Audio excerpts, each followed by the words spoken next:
Hello, my good people. We made it to the third and final part of my How to Get into Star Wars series. First, we looked at all the movies, and then we went to all the TV shows, but now I will finally show you guys everything else. The video games, the comic books, the books, yeah, everything else. Because at this point, you're really drinking the Star Wars punch, and you want to see everything this franchise has to offer, and you'd be in luck. Because Star Wars has been around for nearly 50 years, they've mastered the art of making all this tie-in content, from books to games and so on. And don't worry, this will not be a every single piece of Star Wars media ever video. Trust me, that'll come later. But this video is meant to introduce you to all of these things, give you a starting point. And most of this stuff is self-contained, meaning that you can just pick up any book, any comic, any game, and still have 100% of the plot. Yes, sir. Sorry for all the preamble yapping, but I'm just really excited for this part of the series, because this is going to be a lot of fun. You'll see. This is where the fun begins.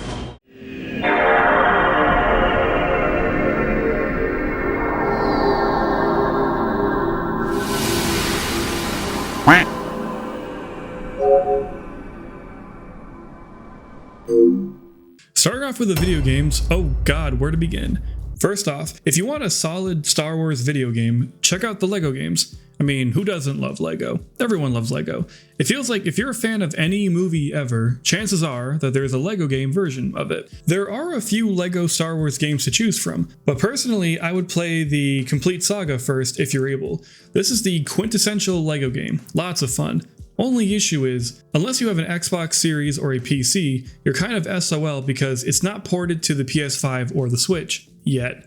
But that's okay. There's also the LEGO Skywalker Saga, available on damn near every console ever. I mean, personally, I prefer the older one, but both are solid games for someone just getting into Star Wars. But Donker, you may say, those are baby games. I'm a man and I want a real man's game, damn it. Well, don't worry, I got you. Are you a fan of Dark Souls, Elden Ring, or perhaps Bloodborne?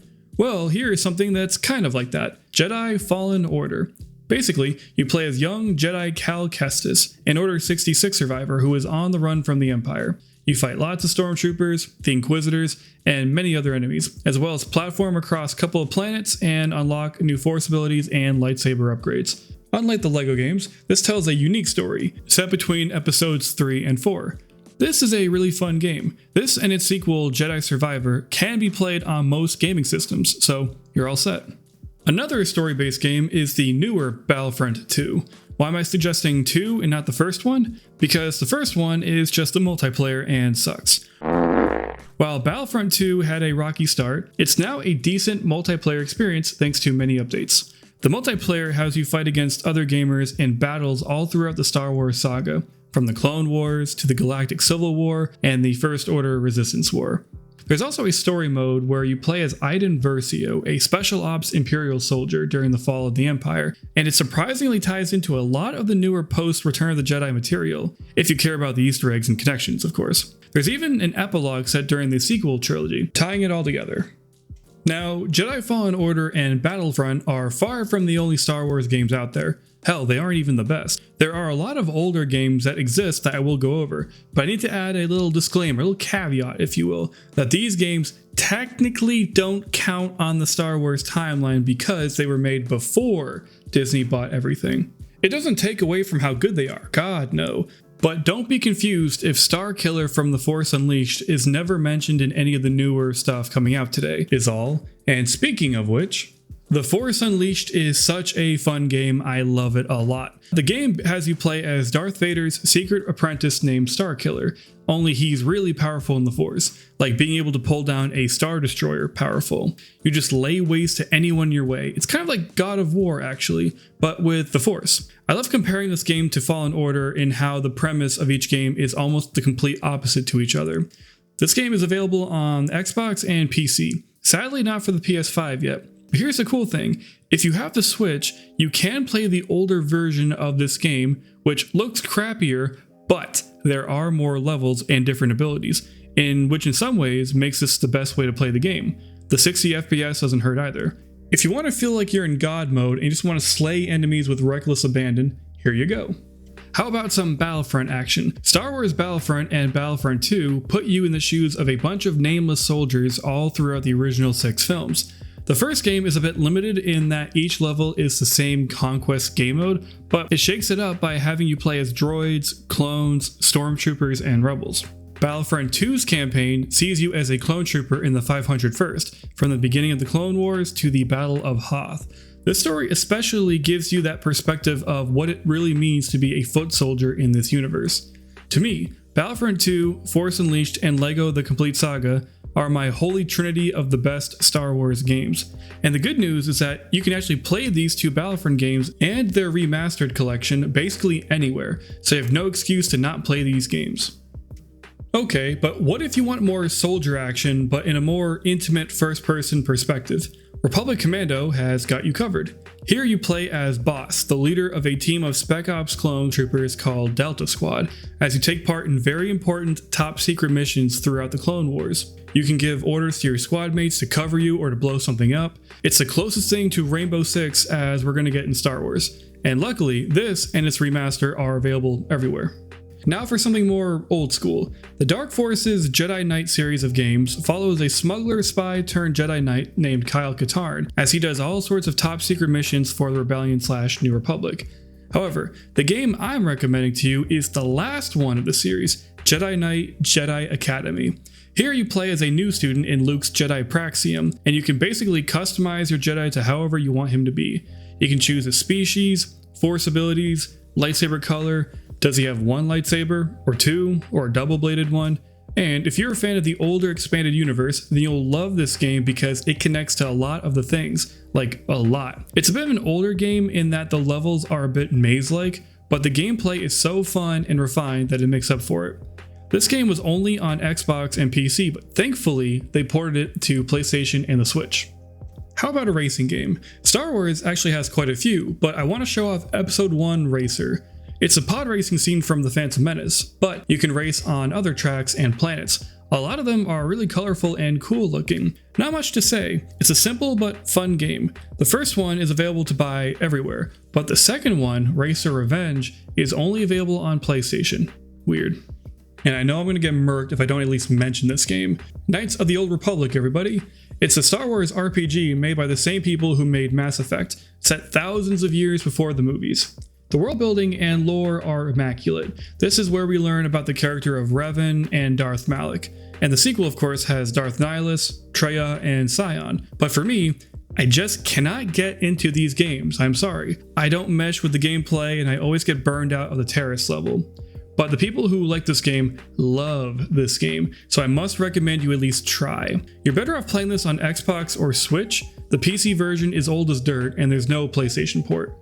But that covers what I wanted to say about the video games of Star Wars. There are so many I haven't even mentioned. The Minecraft add-on, the pinball games, Terrace Kasai, but I have to stop somewhere because now it's time to talk about the comic books. Yes sir, comics time.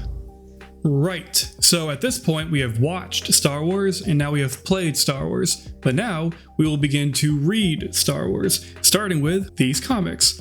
There's really no wrong place to start with the Star Wars comics, so here are the first ones that Marvel made under Disney. There's the main Star Wars comic from 2015 that takes us between A New Hope and Empire Strikes Back. This volume of comics would cross over with the Darth Vader comics of the time, which would also have a spin-off comic following the hit character of Dr. Aphra. These three titles would cross over twice, the Vader Down and the Screaming Citadel story arcs. If you like these type of stories, then you'd probably like the 2020 Star Wars and Darth Vader comics, which take us between Empire Strikes Back and Return of the Jedi, while also continuing the story from the first set of comics. These would have more crossovers with other comics like Dr. Aphra and Bounty Hunters. And yes, there are newer comics that continue from Return of the Jedi called Battle of Jakku. If you like following Darth Vader and want more prequel era stuff, there's the 2017 Darth Vader comic that starts off just after Vader gets his mask in Revenge of the Sith. This one will show you the immediate aftermath of Order 66, Vader training the Inquisitors, and even shows him making his castle on Mustafar.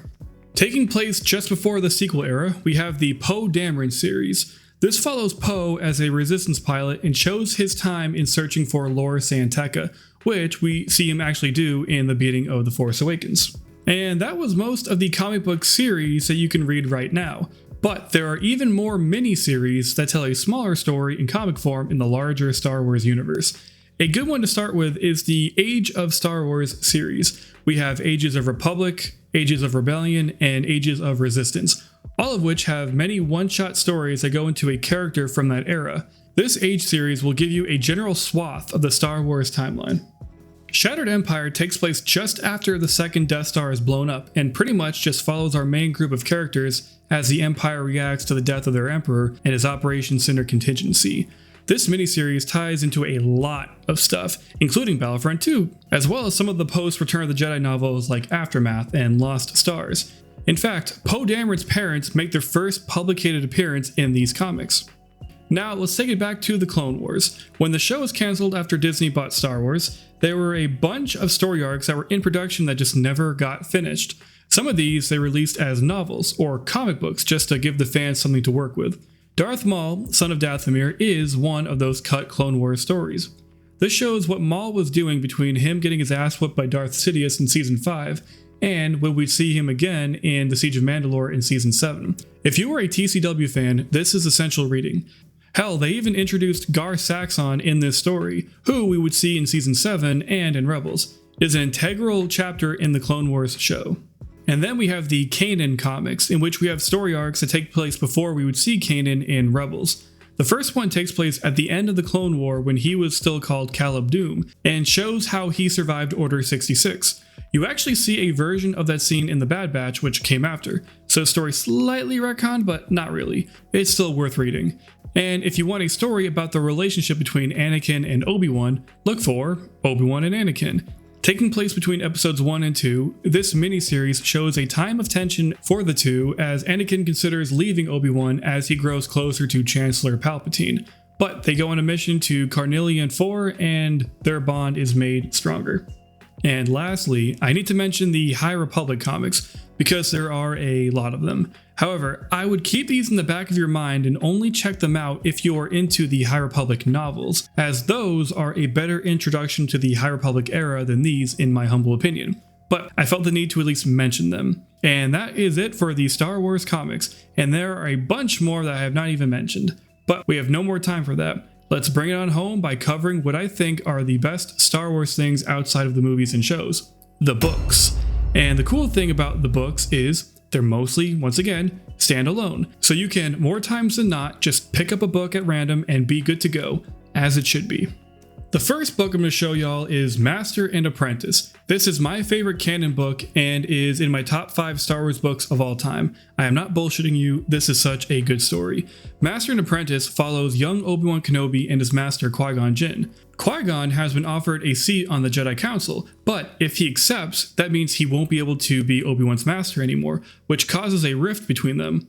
They are sent on a mission to the planet Pyjal to protect the princess from terrorists. And from there, you get ensnared in that whole situation. The writing in this book is so profound, especially for Qui-Gon Jinn. He has a speech at the end where he explains why he always chooses the light, and that will stick with you long after you put this book down. Then you get flashbacks when Qui-Gon was an apprentice to Dooku, and that relationship is also very interesting. Watching this stern, disciplined, scary mentor come to love this timid but dedicated young man.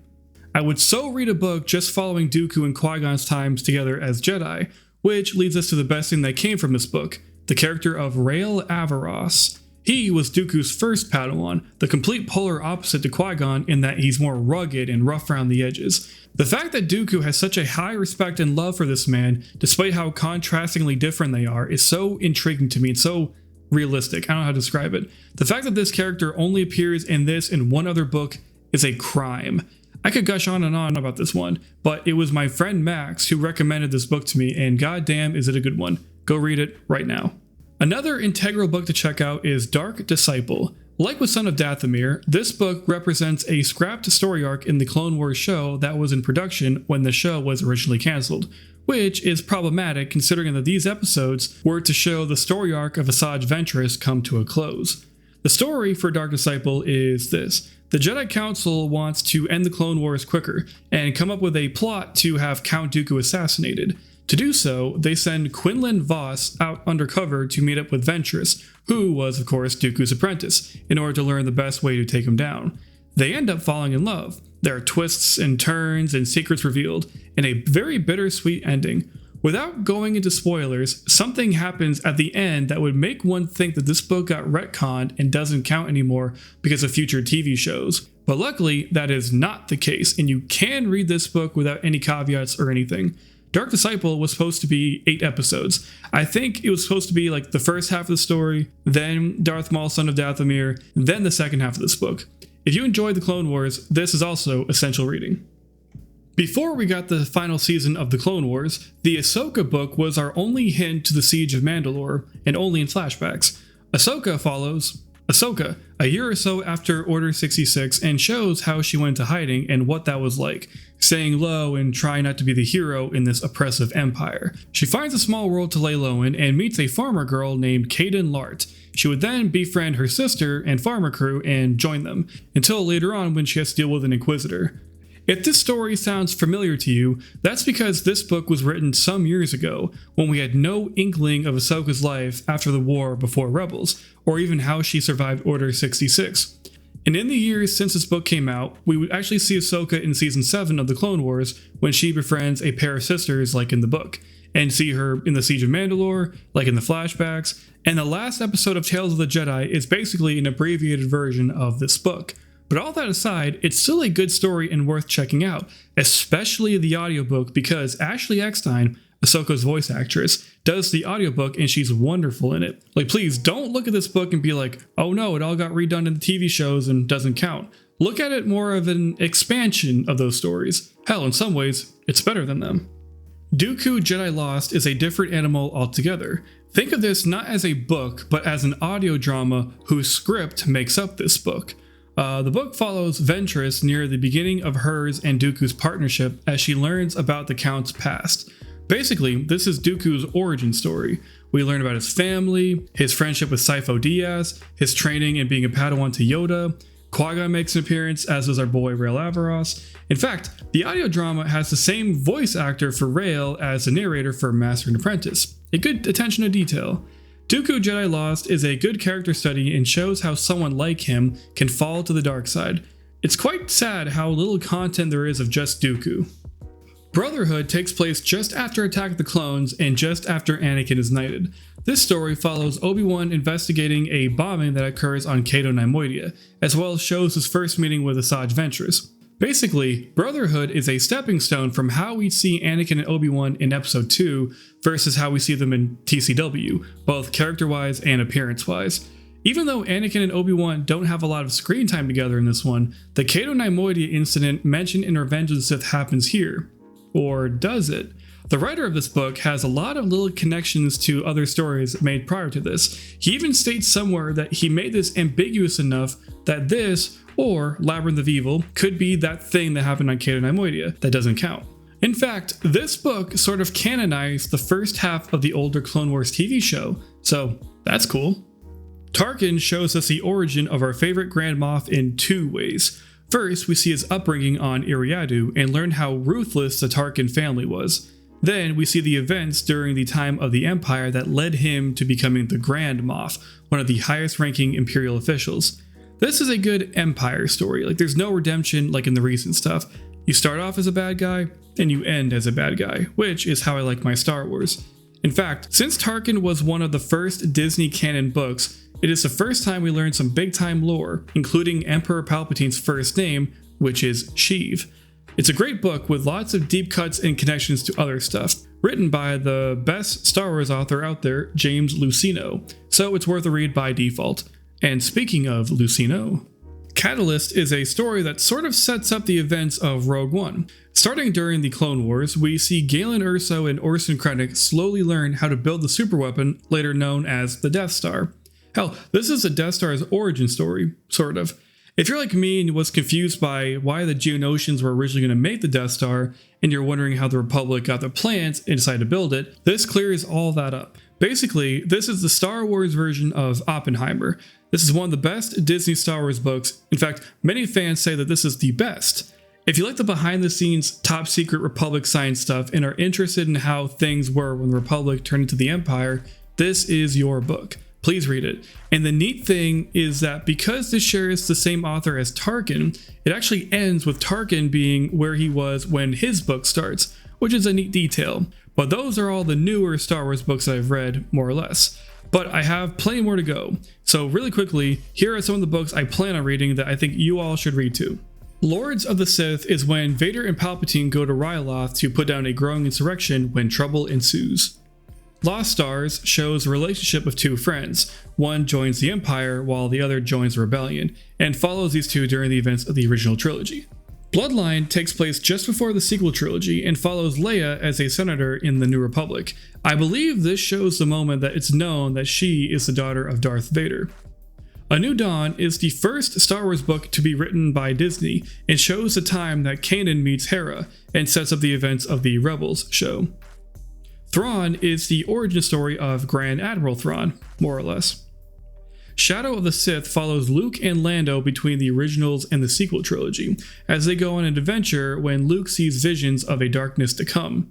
I hear this also goes into Rey's backstory that we see in The Rise of Skywalker, and it also gets into Exegol, which is also from that movie. I think that pretty much covers all the books I want to read. Now, I know what you're probably thinking right now. Mike, these all sound cool, but I don't read. Reading sucks. To which I offer you this avenue into these stories. Audible.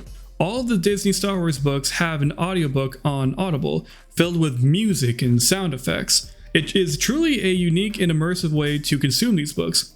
Plus, you never know when a voice actor might do the narration. I personally listen to Audible when I have to drive long distances. It really is something else and definitely worth a shot. Alright, so I covered the video games, the comics, and the books, yet this video is only halfway done. Yeesh. So you know you're in trouble now. So at this point in the video, I have mentioned the words Disney canon or Disney Star Wars a couple of times.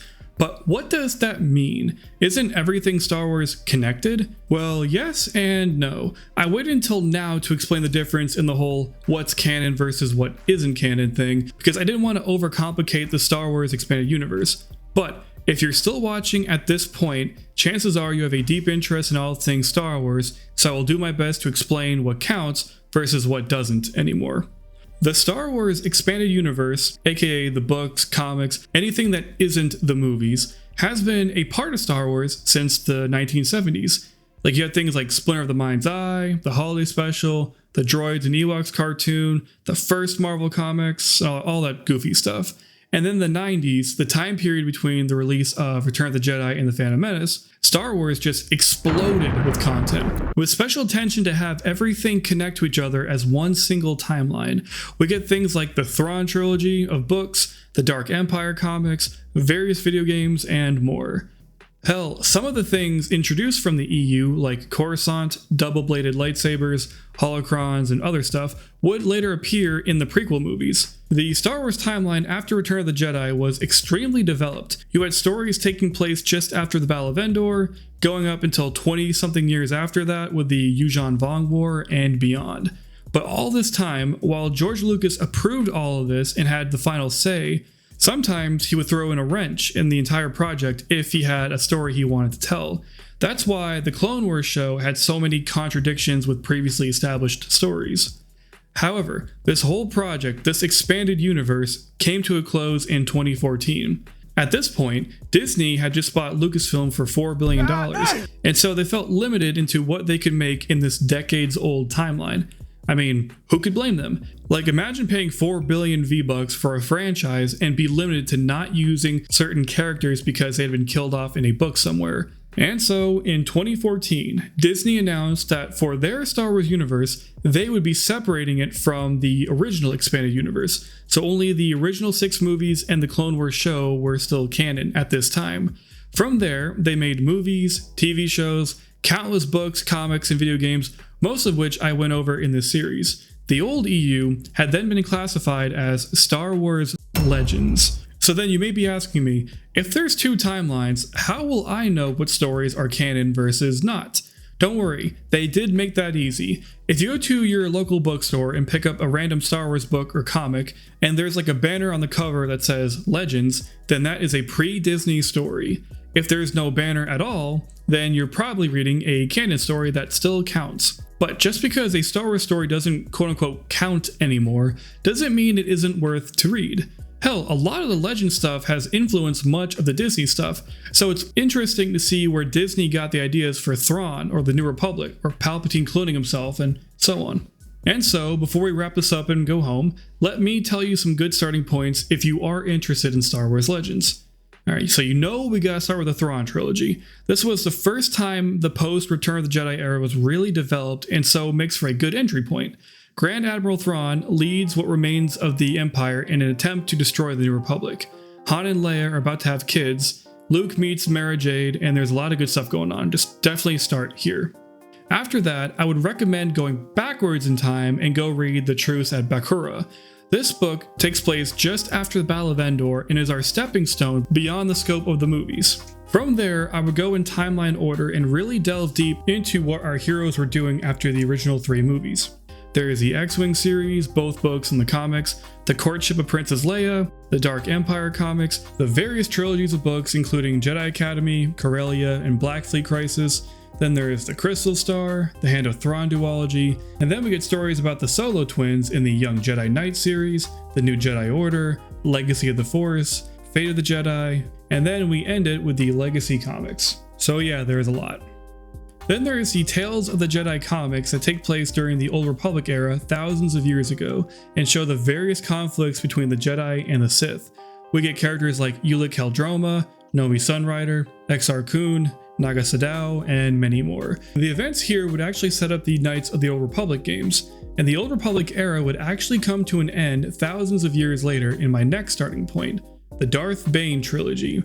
These 3 books show the origins, reign, and downfall of Darth Bane, the Sith who made the Rule of Two. This book explains why the Old Republic and the Jedi Order changed into how we would see them in the prequels, as well as explains how their last conflict with the Sith ended. I find Darth Bane to be one of the most interesting Star Wars characters of all time. Watching him go from a lowly miner to a soldier to a Sith to the Dark Lord of the Sith is so captivating, and he is an evil bastard all the way through. Even if you don't care for the KOTOR era, please read this. It's far enough removed that it stands on its own. Now, those are all good places to start, but here is where I began my Star Wars EU journey, the Clone Wars Multimedia Project. So the Clone Wars TV show, also called TCW among EU fans, was not Star Wars' first foray into this time period. When Attack of the Clones came out in 2002, Lucasfilm and whoever else released a ton of content between then and when they would release Revenge of the Sith in 2005. 3 years of stories for a 3-year war. It was perfect. The multimedia project was greater than the sum of its parts. You have all these seemingly individual books and comics and games that, if you look close enough, you'll see each one has a specific month on the 3-year timeline, and it all connected well. Not perfect, but in many ways, this was the culmination of the Star Wars expanded universe at the time. And yet, it still is a great place to start. If you want to raw dog it and read/play everything, then go for it. But for me, I only did the basics. The 2 films, obviously, the original Clone Wars Tartakovsky show, the Republic comics, specifically issues 49 to 80, but honestly, you're better off looking for the trade paperbacks of these comics because it's a lot easier. These 7 standalone books, Shatterpoint, Cestus Deception, the Medstar Duology, Jedi Trial, Yoda Dark Rendezvous, and the GOAT of all written media, Labyrinth of Evil. And if you're feeling frisky, the 2 Battlefront games, the Republic Commando game, and the Clone Wars game. In this group of media holds my favorite Star Wars comic book of all time, The Battle of Jabiim. It's so miserable and bleak, oh I love it so. For me, this is up there with The Killing Joke in Watchmen, and I am not joking. And my favorite Star Wars book of all time is Labyrinth of Evil. It's meant to be a bookend, no pun intended, for the Clone Wars project and sets up the events of Revenge of the Sith. And that's not even including the Boba Fett series, the Clone Wars Adventure comics, the Republic Commando book series, and the HoloNet/Shadowfeed short stories from the magazines that, unfortunately, you need to look up online. An issue that you're going to have is, if you want to do all this in timeline order, you may be shit out of luck because the Legends timeline also incorporates TCW in this era, which unfortunately messes everything up.